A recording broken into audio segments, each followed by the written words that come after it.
அனைவருக்கும் வணக்கம். நாம எவ்வளோ ஒரு ராசியான மூஞ்சி அப்படின்னு மட்டும் யோசிச்சு பாருங்களேன். அதாவது இங்க சென்னையில பயங்கரமான வெயிலா இருக்குது.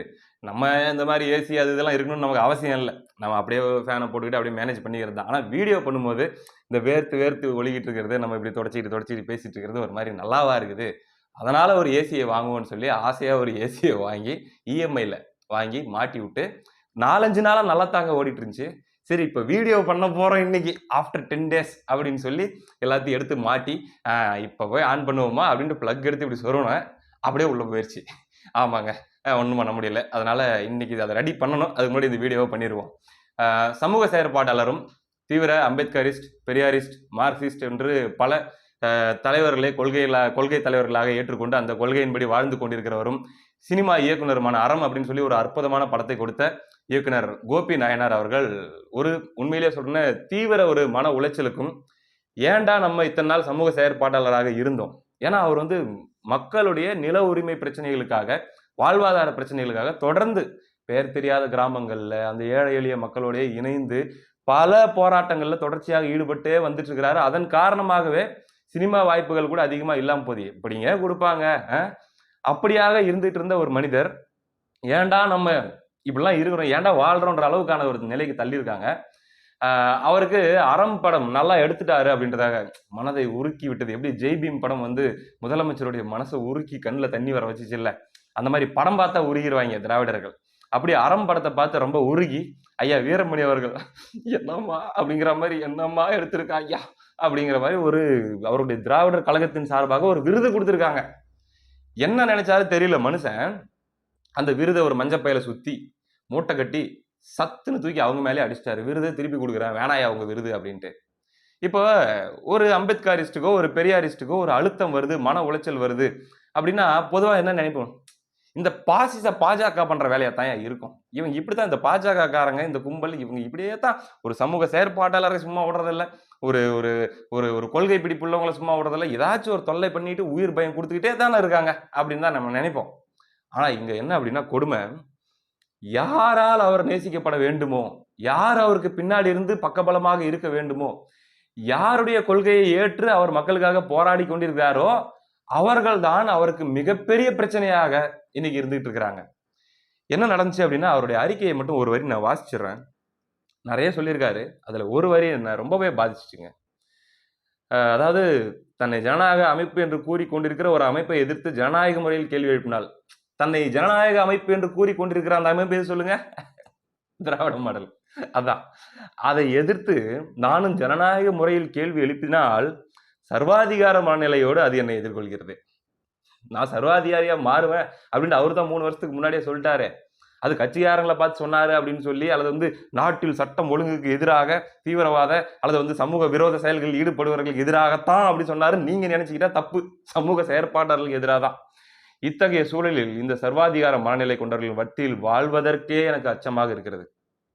இவங்க மத்தியெல்லாம் வாழ முடியலையா?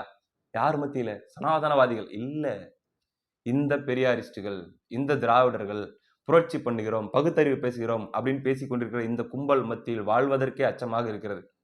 யாரு சொல்றது? தமிழ் தேசியவாதியா அல்லது பாத்தீங்கன்னா ஈவேரா எதிர்ப்பாளரா என்றால் இல்லை. அவர் அந்த அறிக்கையிலேயே ஈவேரா அவர்களுடைய படத்தையும் மார்க்ஸ் அவர்களுடைய படத்தையும் அண்ணல் அம்பேத்கர் அவர்களுடைய படத்தையும் போட்டுதாங்க அந்த அறிக்கையை விட்டிருக்காரு. அதுல என்ன சொல்றாருன்னா, தமிழ்நாடு முழுக்க தலித் மக்களுடைய நிலை இதுதான், இங்க நாங்க கேள்வி கேட்க கூடாது அப்படிங்கிறது பாத்தீங்கன்னா எழுதப்படாத ஒரு சட்டமா இருக்குது அப்படின்னு தான் சொல்லிட்டு இந்த வரிதாங்க. இந்த சூழலில் கடுமையாக அவமதிக்கப்படுகிற நான் எதிர்காலத்தில் இவர்களால் கொல்லப்படவும் நேரிடலாம் அப்படின்னு சொல்லி வலிமிகுந்த வார்த்தைகள் அவர் எழுதுறாரு. யாரால்? மீண்டும் சொல்கிறேன், இந்த கருஞ்சட்டைகளால், இந்த முற்போக்குவாதிகள், புரட்சியாளர்கள் என்று சொல்லிக் கொண்டிருக்கிற இந்த கும்பலால் நான் கொலை செய்யப்படலாம் அப்படின்னு சொல்லி எழுதுறாரு. என்ன காரணத்துக்காக அப்படின்னா ஒன்றும் இல்லைங்க. சமீபத்தில் ஒரு சேனலுக்கு பேட்டி கொடுக்குறாரு. ஒரு 6000 7000 பேர் பார்த்துருக்காங்க. அந்த பேட்டியில இந்த திராவிட மாடல் ஆட்சியில் நடக்கக்கூடிய பட்டியல் சமூக மக்களுக்கு எதிரான இந்த பிரச்சனைகள் தொடர்ச்சியா நம்ம கேள்விப்பட்டு தான் இருக்கோம். கபடியில ஜெயிச்சா வெட்டு, அதே போல புல்லட் ஓட்டினா பிரச்சனை, அவன் நல்லா படிச்சா பிரச்சனை, இன்னும் பல்வேறு பிரச்சனைகள் நடந்துகிட்டே இருக்குது தொடர்ச்சியாக. உண்மையிலேயே இன்னைக்கு செய்தித்தாள்கள்லையும் சரி ஊடகங்கள்லையும் சரி குறைஞ்சது 2 நாளைக்கு ஒரு தடவையாச்சும் இப்படிப்பட்ட செய்திகள் நம்ம கேள்விப்பட்டிருப்போம். ஒடுக்கப்பட்ட மக்களுக்கு எதிராக நடக்கக்கூடிய வன்முறைகள். இதை உண்மையிலேயே இந்த அரசு தீவிரமாக நடுநிலையோடு பாரபட்சம் பார்க்காமல் நடவடிக்கை எடுக்குதா, துணையாக நிற்குதா என்றால் இல்லை. வேங்கைவேல் பிரச்சனை என்பது தெரியும், கடைசியில் யார் மேல பழி போச்சு அப்படின்னு தெரியும். இன்னொரு பக்கம் இங்க இயற்கை வளங்கள் சூறையாடப்படுறதும், கிராம மக்களை வந்து வெளியேற்றி அந்த இடத்தை ஆக்குப்பை பண்றதும், குவாரி அமைக்கிறதுக்காக இவர் எடுத்துட்டு வந்த போராட்டம் எல்லாமே பாத்தீங்கன்னா ஒரு கிராம மக்கள் சார்ந்த போராட்டங்களாவே இருந்துட்டு இருக்குதுங்க. இதை பத்தி அவர் பேசுறாரு. பேசும்போது ஒரு அற்புதமான ஒரு கேள்வி ஒண்ணு கேட்கிறாருங்க. நீங்க திராவிடம்னு சொல்றீங்க, பகுத்தறிவுன்னு சொல்றீங்க. அப்போ அறிவியல் சார்ந்ததை எதையும் சிந்திக்கணும்னு சொல்றீங்க. கடவுள் இல்லை என்பது மட்டும்தான் அறிவியலா? மண் அள்ளக்கூடாது அப்படிங்கிறது அறிவியல் இல்லையா? மண்ணை சுரண்டி சுரண்டி இயற்கை வளங்களை எல்லாம் வலிச்சு எடுத்துட்டு போனா இந்த மண் என்ன ஆகும்? இந்த பூமி என்ன ஆகும்? இந்த பூமி தாக்கு பிடிக்குமா? இது அறிவியல் இல்லையா? இந்த அறிவியல் ரீதியாலாம் நீங்க சிந்திக்க மாட்டீங்களா? அப்படின்ற கேள்வி எழுப்புறாரு. கேட்கும் போதே கூட ஒரு வார்த்தை சொல்லிவிட்டாருங்க.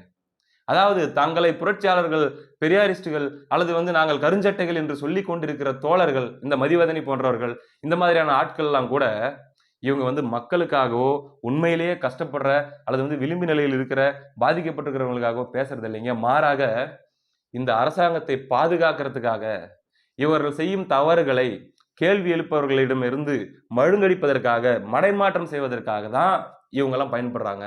அதாவது எப்படின்னா, போக்கிரி படத்துல அந்த லிஃப்ட் ரெடி பண்ணுவார் இல்லையா பாண்டு, ஏதோ பண்ணிட்டு இருப்பாரு. அப்ப வடிவேலு பக்கத்துல உட்காந்துக்கிட்டு மூஞ்சி மட்டும் வேலை செய்யுது, மீதி எல்லாம் சும்மா இருக்குது அப்படிம்பாருல. அதுதான் இந்த பெரியாரிஸ்டுகள். அதுதான் இந்த கருப்பு சட்டையை போட்டுக்கிட்டு அங்கங்க கூட்டம் கூட்டிக்கிட்டு மேடையில் ஏறி நின்றுக்கிட்டு தந்தை பெரியார் 1954 63 அப்படின்னு சொல்லி பேசிட்டு இருக்கிற இந்த கும்பல் வெறும் வாய் மட்டும்தான், அந்த மூஞ்சி மட்டும்தான் வேலை செய்யுது, மீதி எல்லாம் சும்மாவே இருக்குது.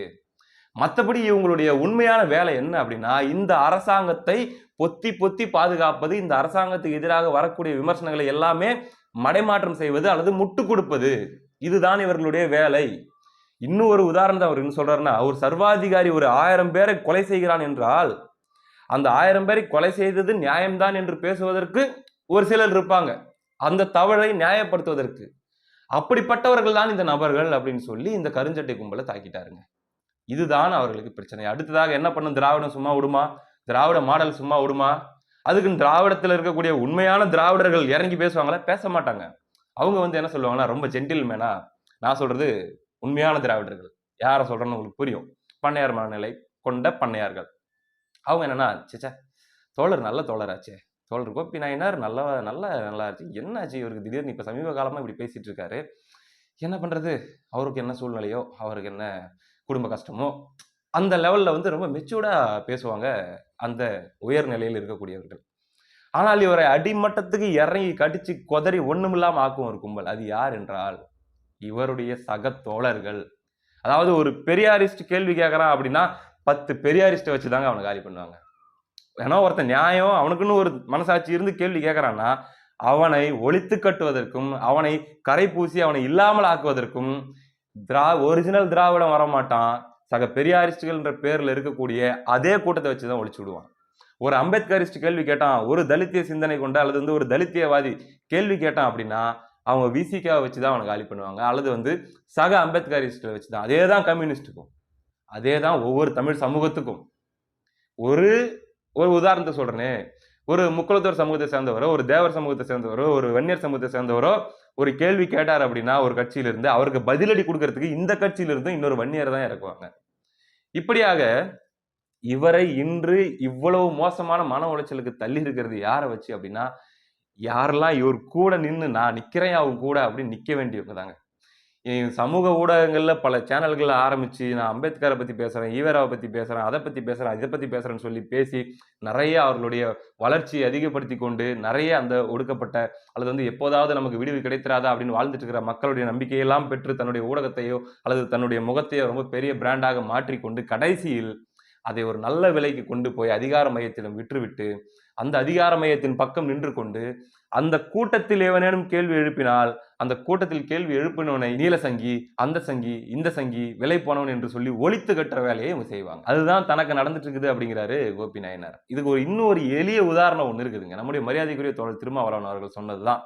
அதாவது தாய்மண் அப்படின்னு சொல்லி அவங்களுடைய இதழ், இதுல ஒரு 15-20 ஆண்டுகள் கிட்ட இருக்கும்னு வச்சுக்கோங்களேன், ஒரு 16-17 வருஷத்துக்கு முன்னாடி தொடர்ச்சியாக ஈவேரா அவர்களை பற்றி அறிவுபூர்வமாக கேள்வி எழுப்பக்கூடிய தொடர்கள் வந்துட்டு இருக்கும். இந்த ஒரு எபிசோடா வந்துட்டு இருக்கும். ரவிக்குமார் எம்பி வந்து எழுதுவாராம். அப்போ வந்து அவரு விசிகாவுடைய ஆதரவாளராகவோ அல்லது அபிமானியாகவோ அல்லது ரொம்ப நெருக்கமானவராக இருந்து முரண்களை கேள்விகளாக எழுப்பி கொண்டிருக்காரு ஜனநாயகம் இல்லையா? அப்படி எழுப்பி கொண்டிருக்கும் போது பெரியார் இந்த திராவிடர் கழகம் எப்படி இவரை டீல் பண்ணாங்க இந்த திராவிடர் கழகம் அப்படின்னா, நேரடியாக அவங்க தாக்கலையாங்க. நேரடியாக அவங்க கேட்ட கேள்விகள் எதுக்கும் பதில் சொல்ல. இது தோழர் திருமாவளவன் அவர்கள் சொன்னது. வீடியோ இருக்கு, வேணா காட்டலாம். என்ன பண்ணாங்கன்னா, அருந்ததிய மக்களை தூண்டி விட்டாங்களாம். அருந்ததிய சமூக தலைவர்களை தூண்டிவிட்டு விசிகாவுக்கு எதிராக பேச வச்சாங்களாம். மிக கடுமையான, மிக கொச்சையான, மிக ஆபாசமான தாக்குதல்களை தோழர் திருமாவளவன் அவர்களுக்கு எதிராக யாரை வச்சு பேச வச்சாங்க அப்படின்னா, இன்னொரு ஒடுக்கப்பட்ட மக்களை வச்சு தான் பேச ஆரம்பிச்சாங்க. அப்ப ஆஃப் ஆனவர் தான். இல்ல கடைசியில பார்த்தீங்கன்னா, நம்மள தனிமைப்படுத்திடுவாங்கன்னு சொல்லி அவரும் தந்தை பெரியார் வாழ்க அப்படின்னு சொல்லி அப்படியே போய் அவங்களோட ஐக்கியமாய் அப்படி சேஃப் ஜோனுக்குள்ள போயிட்டாரு. இதைத்தான் இவர்கள் காலம் செய்து வருகிறார்கள். இன்னொரு உதாரணம் சொல்லலாம்னா பிரான்ஸ் தமிழச்சி. அவங்களும் ஒரு பெரியாரிஸ்ட். அவங்க என்ன பண்றாங்க? போயிட்டு இங்க பெண்களுக்கு எதிராக நடக்கிற வன்முறைகள், பெரியாரிஸ்டுகள் என்ற பெயரில் இருக்கக்கூடியவர்கள் எப்படி பெண்களை பாலியல் ரீதியாக சுரண்டுகிறார்கள், எவ்வாறு மேனிபுலேட் பண்றாங்க, எப்படி வந்து அவர்களுடைய குடும்ப கட்டமைப்பை சிதைக்கிறார்கள், இது உண்மையில் நாங்கள் ஏற்றுக்கொள்ள வேண்டிய அல்லது பின்பற்றக்கூடிய கொள்கை இல்லைங்க, தப்பு பண்றாங்க அப்படின்னு சொல்லி இவங்க போய் கேட்டதுக்கு யாரை வைத்து அவர்கள் நடு ரோட்டில் இந்த பெண்ணை மிரட்டி துரத்தினார்கள்? அதே பெரியார் தோழர்களை வைத்துதான் துரத்தினாங்க. யாரோ 3வது மனிதர்களை, எதிர்கொள்கையாளர்களை, எதிர் சித்தாந்தவாதிகளை வைத்து அல்ல. அவங்க ஆளுங்களை வச்சுதான் அவங்க முடிச்சு விடுவாங்க.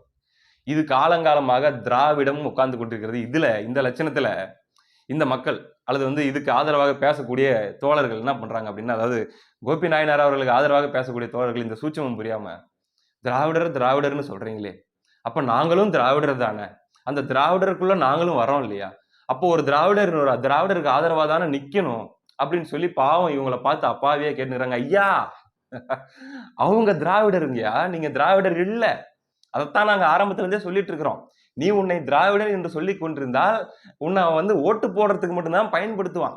மற்ற நேரங்கள்லாம் உன்னை வச்சு இப்படிதான் செய்வான். நீ போய் அவங்ககிட்ட நாங்களும் தானே திராவிடர், அப்புறம் ஏன் எங்களை இப்படி ட்ரீட் பண்றீங்க அப்படின்னு நீ கேட்கறதுல நியாயமே கிடையாது. உன்னுடைய அடையாளத்தோடு நீ நின்னா மட்டும்தான் அவனுக்கு பயம் வரும். ஆனா நீங்க இன்னும் கேட்டுட்டு தான் இருக்கிறீங்க.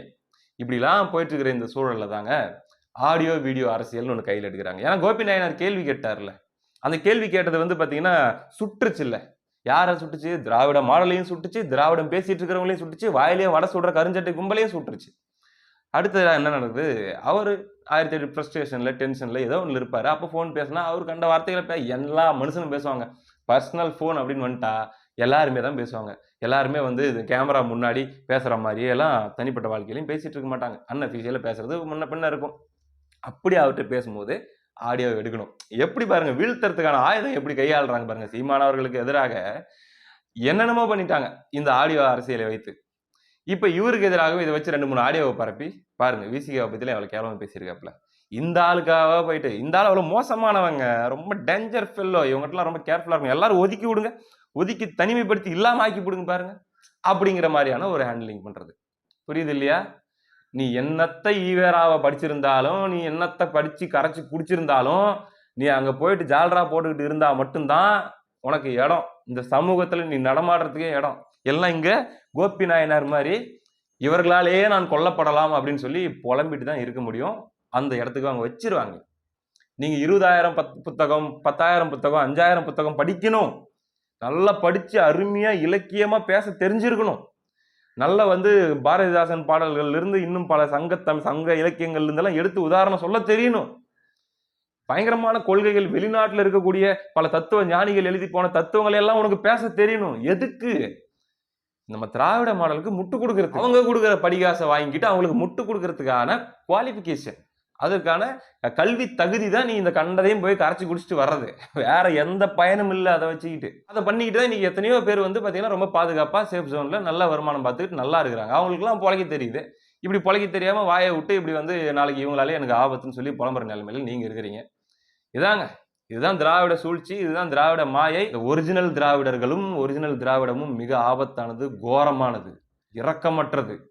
அந்த ஒரிஜினல் திராவிடர்களிடமிருந்து தன்னைத்தானே தானும் திராவிடன் என்று நம்பிக்கொண்டிருக்கிற பாவப்பட்ட அந்த பரிதாபப்பட்ட தோழர்கள் எச்சரித்துக் கொள்ளுங்கள், விலகிக் கொள்ளுங்கள், உங்களை நீங்கள் காப்பாற்றிக் கொள்ளுங்கள். உங்களுக்கு நாங்களும் துணையாக இருப்போம் என்று கூறி விடைபெறுகிறேன். அடுத்த காணொலியில் சந்திப்போம். நன்றி.